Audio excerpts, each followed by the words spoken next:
Hi, welcome everybody to Relax with Animal Facts. I'm Steph Wolf, and I'm here to learn some facts with you about our furry, scaly, or slimy friends. They're all along, or all, not along, but rather all over the globe while relaxing and sometimes going a little bit off topic. So there might be some, a few ums, a few, stutters here and there because I'm just mostly kind of, you know, freestyling to that degree. So I got my facts this time from Live Science, softschools.com, smithsonianmag.com, and savethemanatees.org. So if after this episode you find the manatee incredibly interesting, make sure to check out those sources, those websites, because they have a lot of good information, and maybe something else that you would like to learn would be on that website. Now I just want to mention something important here. On the last two podcast episodes, I noticed that there was actually a beeping periodically in the background, and turns out that there was actually a smoke detector that was just in a box somewhere, and it was on low battery and it was beeping. Now that's taken care of, so there's not going to be any kind of intermittent beeping. So I apologize for that for the last two episodes where that was present. Maybe you noticed it, maybe you didn't. Well, now you're definitely going to notice it. If you go back to listen, you're probably going to be able to hear it. But anyways, so this is the Relax with Animal Facts podcast. I learn with you guys. 99% of the animals I don't know a lot about, and I basically go online, get some facts, and read them here with you guys, and kind of extrapolate and sort of put my own interpretation on some things, how it can be applied to maybe human life or to other animals, and that's the main thing of the show. So you can listen to the show a multitude of ways. You can put it on and just go to bed. You can put it on, just sit on a comfy chair somewhere, find a comfortable place to lay down and just listen and relax. You can space in and out. You don't have to listen attentively, but that is also an option. Maybe one of these animals strikes you and you really want to learn more about them. And for sure, if you find that you want to learn more, because these are just kind of routine, cool facts, just very, very basic stuff that I could find, and maybe some kind of niche and unique characteristics that make each of these animals different. But there's documentaries on Netflix, there's definitely nature channels, there's YouTube videos. So education is always, I love to learn, and I'm sure you do too, and that's why you're here with the podcast, to relax and learn. So, don't be afraid to kind of explore more into something if you find it interesting, because that's what learning is all about, right? Is that proactive kind of stuff. So we're gonna start off. So we are doing the manatee today. So these very gentle kind of animals that I'm sure that you've seen before, incredibly cute. I personally love them. They look adorable the way they just kind of float around. And we're going to start off first with some different species of manatee. So there's the Amazonian manatee, the West Indian or American manatee, so it's kind of either or, and the African manatee.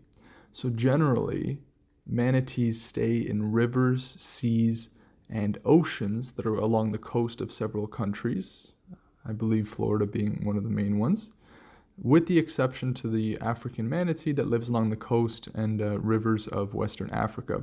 I also believe that the Amazonian manatee lives in some parts of Amazonian waters. I couldn't find any information about that, but maybe I just missed it. So there's those three: the Amazonian, the West Indian manatee, and the African manatee. So three different species of manatee is a lot. I guess if in comparison to some other species that have or some other animals that have, a lot more species, but still three is a good number. Manatees have that kind of egg-shaped head. So if you've seen them before, they have this really cute and a very, very, very egg-shaped head, and they have those flippers and a flat tail. And if you guys know, I'm sure that you've heard this before, but manatees, their nicknames are sea cows. And this is attributed to the fact that they are very large in size. They look to be they can look as if they're kind of, lazy and slow and whatnot, but these animals can actually swim quite quickly and gracefully, mind you. So, you can never discount an animal. You can make sometimes assumptions about, just by looking at them, that maybe they have certain, characteristics of how they move in terms of their locomotion. But with these animals, they actually have pretty powerful tails and flippers that allow them to move quite quickly and quite gracefully. And we're going to get into the kind of the speed in just a second.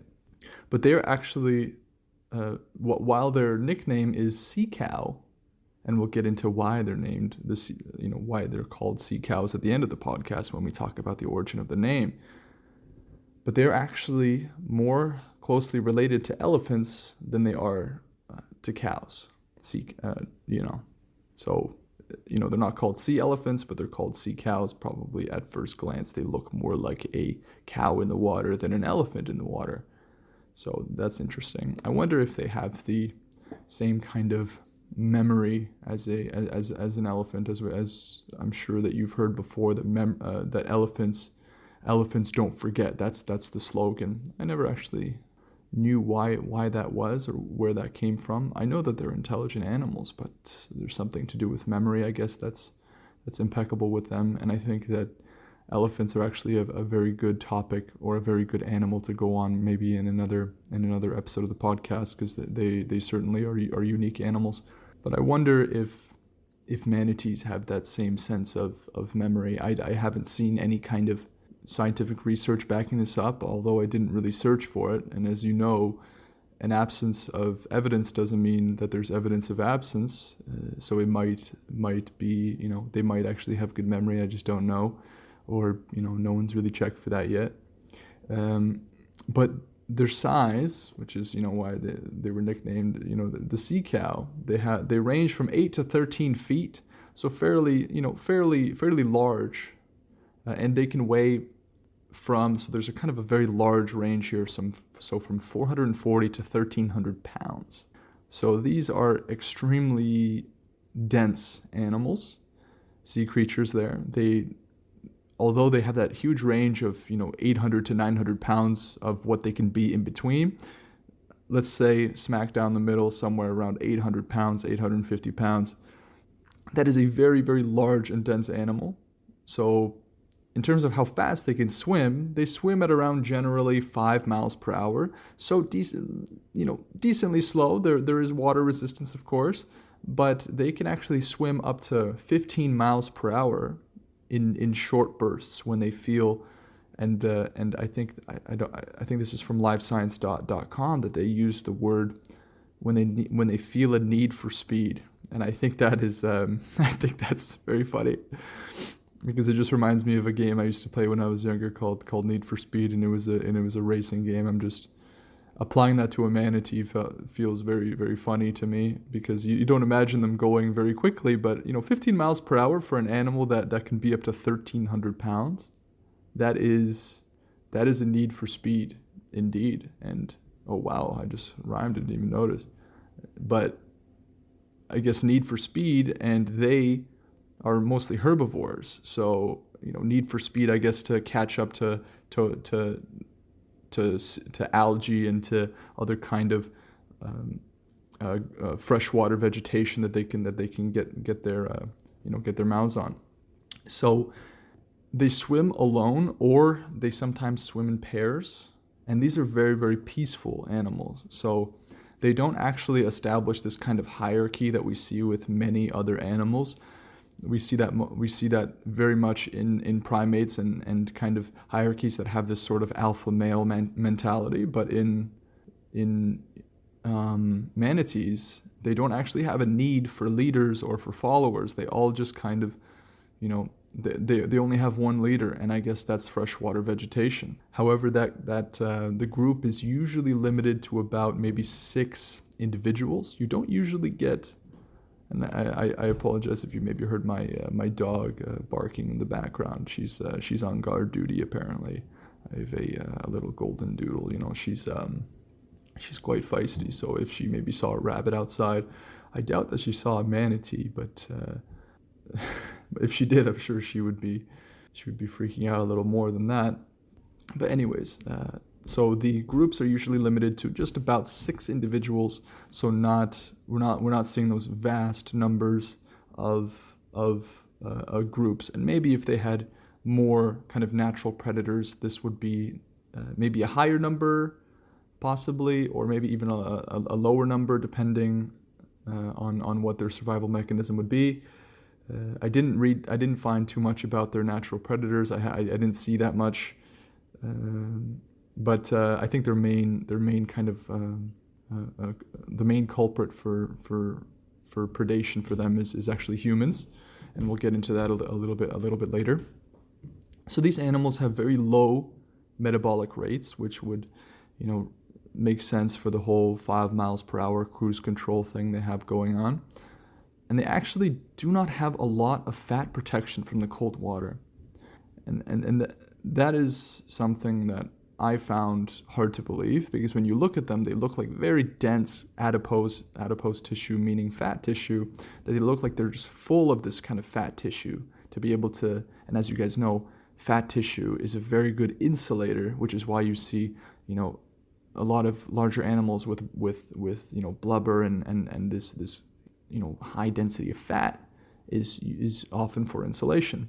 But the large body of the manatee is mostly made up of their stomach and intestines, rather than getting this insulation properties, rather than getting insulation properties from a huge amount of adipose tissue.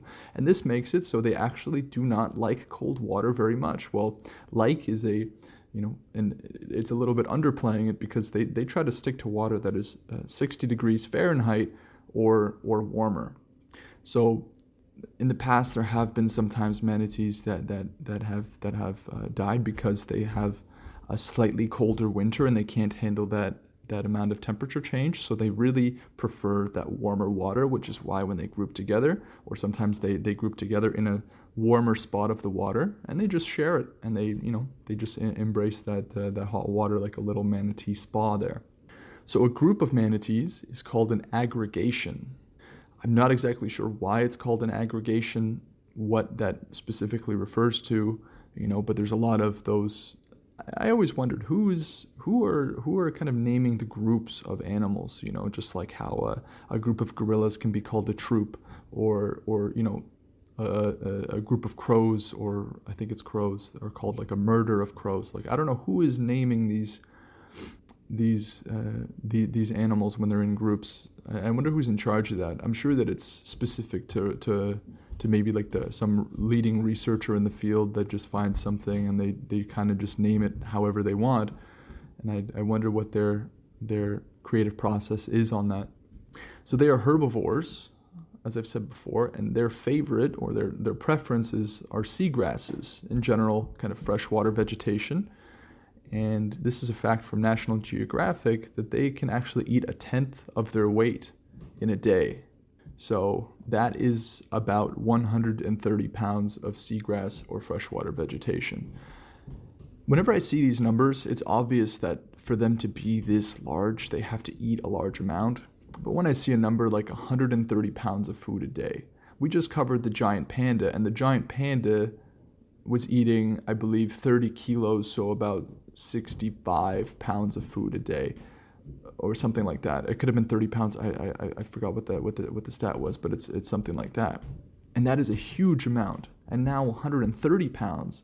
And I'm just trying, if you can, you can try to imagine, if you like, if you're kind of spaced in right now, what 130 pounds of seagrass would look like. That is so much seagrass. It's not just like with carnivores where they can get they catch game, and then the game itself is 300 pounds or however much. This is vegetation we're talking about. So they are eating constantly for this to be able for them to be able to put away this much vegetation. And that's an incredible number, 130 pounds. Yeah, that's close to how much I weigh. They eat almost about my weight in seagrass and freshwater vegetation. So they live to be about 40 years. So that's their kind of life expectancy, 40 years. And that's a really good amount. It's not like sea turtles or anything, or tortoises, but they live a good amount. 40 years is about the same as a gorilla, I believe. Yeah. I believe gorillas in captivity live to be about that age, or also some of them that are in the wild. And let's talk about something. Manatees can hold their breath for up to 20 minutes.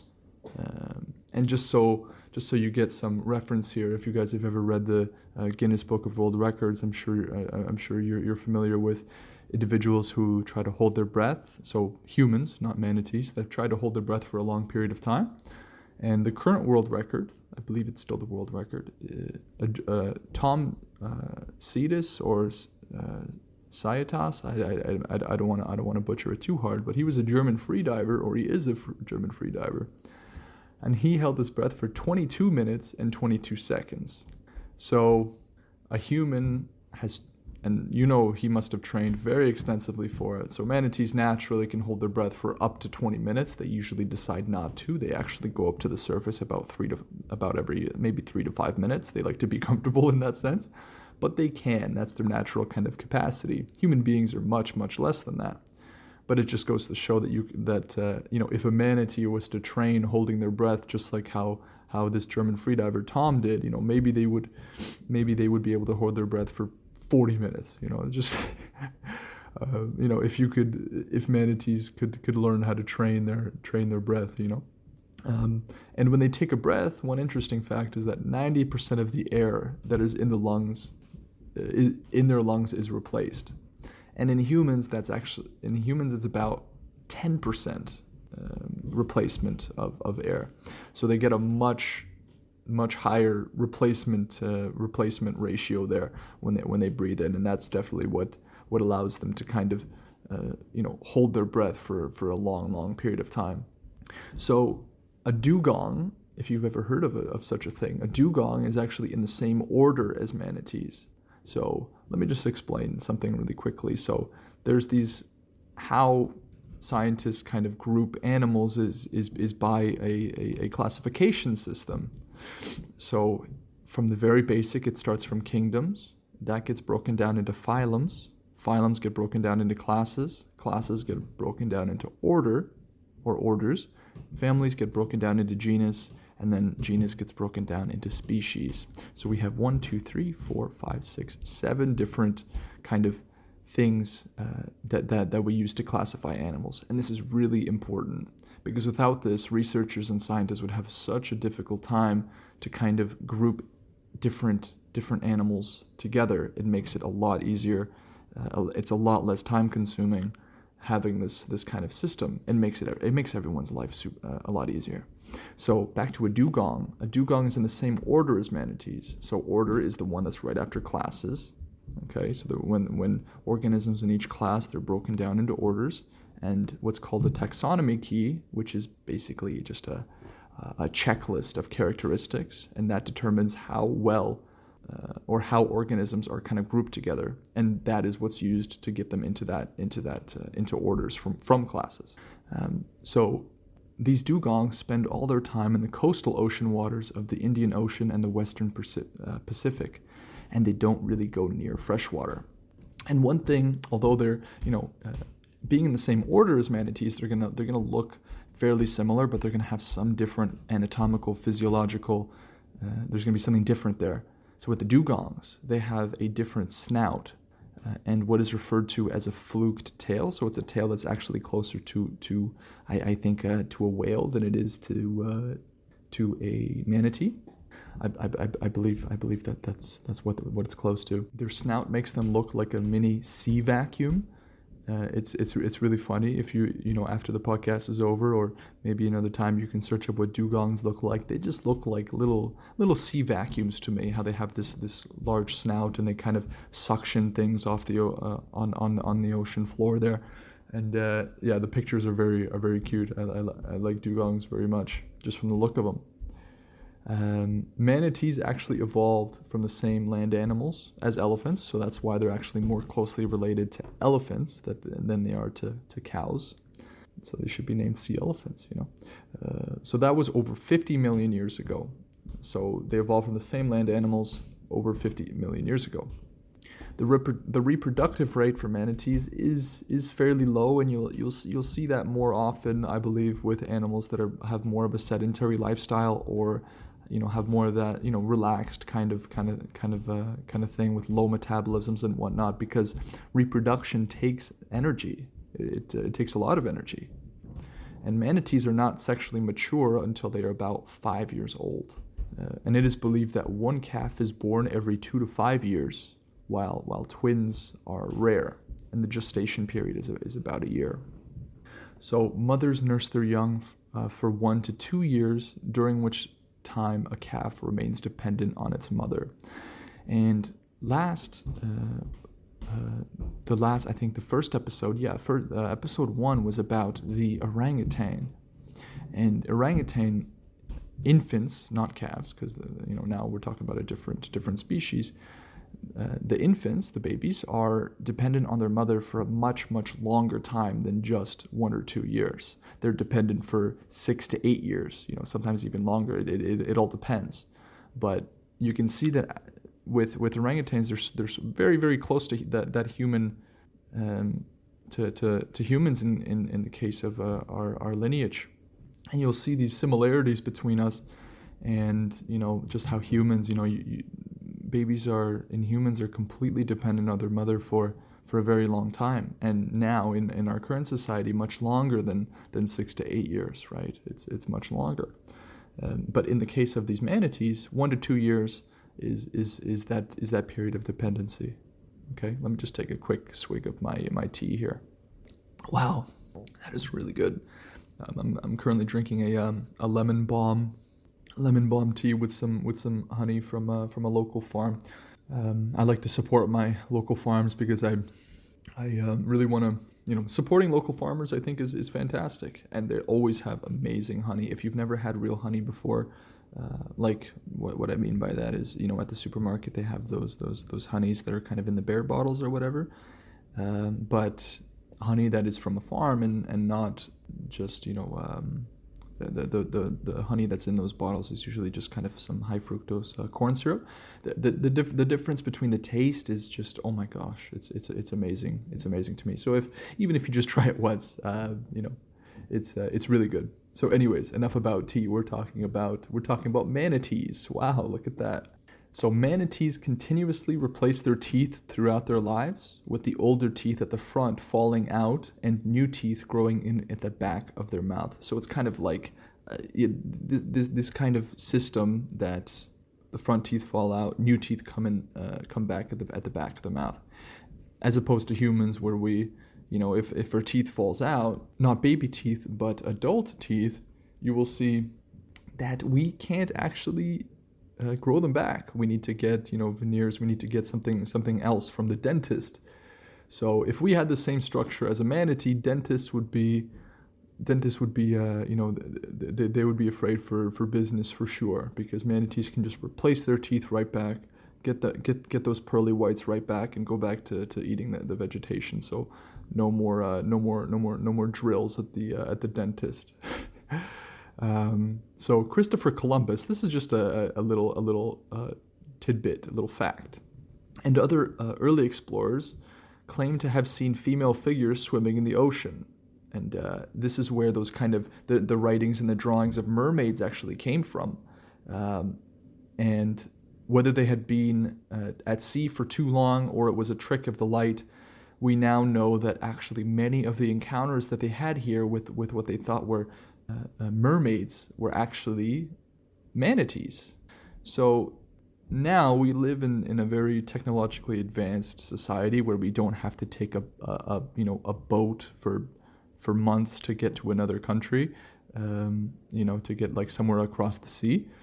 When in those times, of course, you had to, and sometimes it would be incredibly challenging, right? Because a month to 2 months to 3 months of riding on a boat can really be taxing. So who knows? It could have been a trick of the light. Could have been just they're on sea too long. Um, so I just thought that was a really, really funny, interesting fact. So the mermaids, most likely, or many of these encounters were with manatees instead. And manatees are beautiful anyway. So they're.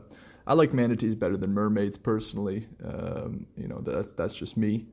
But humans have actually played a large part in making all three species, though that's the Amazonian, the African, and the West Indian, or the American manatee. They're actually at risk of extinction here, guys. So these very lovable animals are actually they're very vulnerable species.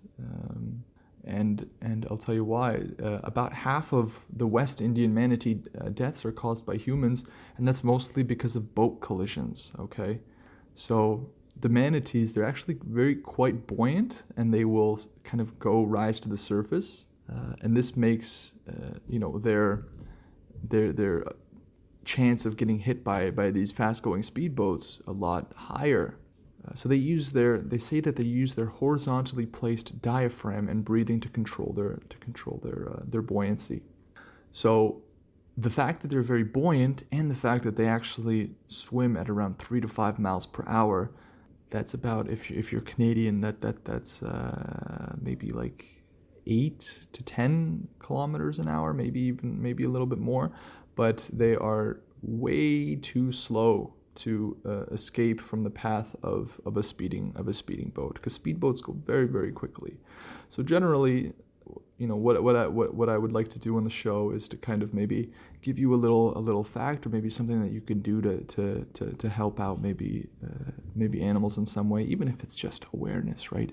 Education. You're listening to Animal Facts. You're getting a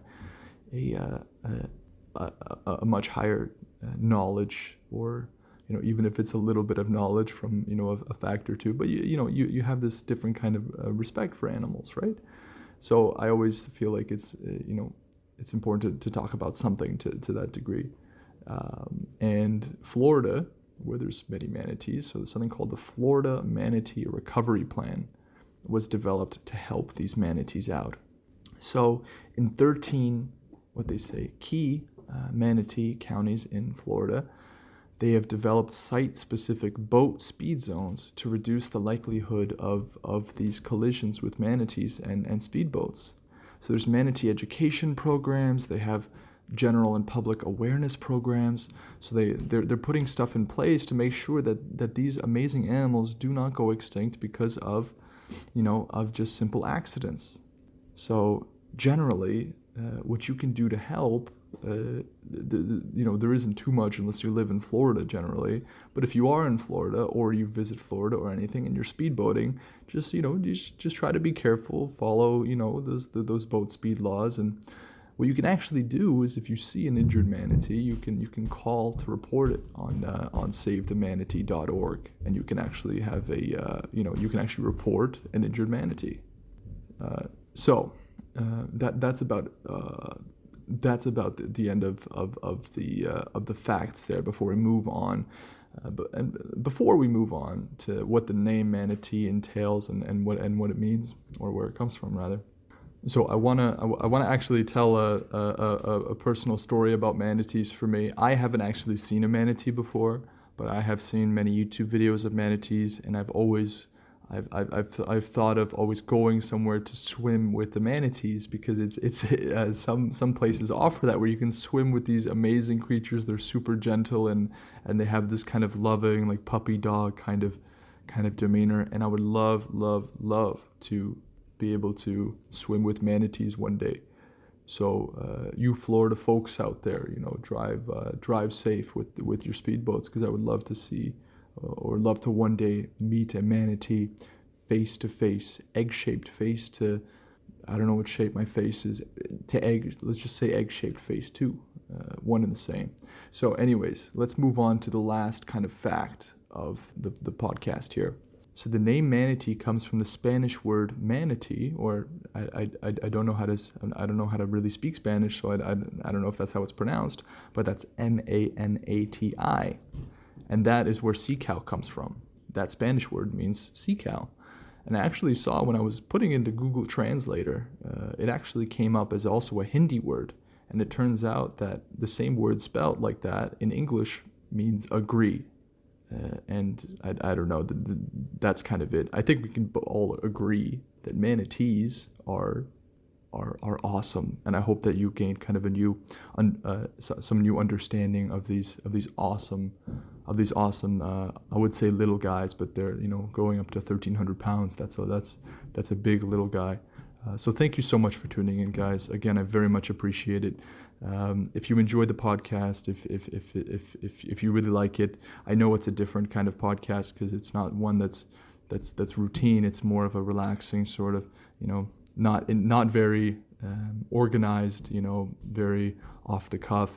But if you enjoy it, make sure to give it a follow or whatever you'd like. You can shoot me an email if you have any suggestions, or you want to say if you like the podcast or whatnot. I appreciate every bit of it. So you can follow, you can share with other people that want to relax with animal facts. And that's about it. Soon, this podcast is going to be going up onto iTunes as well, so not just Spotify. So next episode, I believe we will be on iTunes. So thank you very much for tuning in. If you have any theme songs you want to send in, if you have anything else you want to send in, again, that's relaxwithanimalfacts@gmail.com. Okay, so thank you guys very much. This was the Manatee, and I'll see you guys next time. Take care.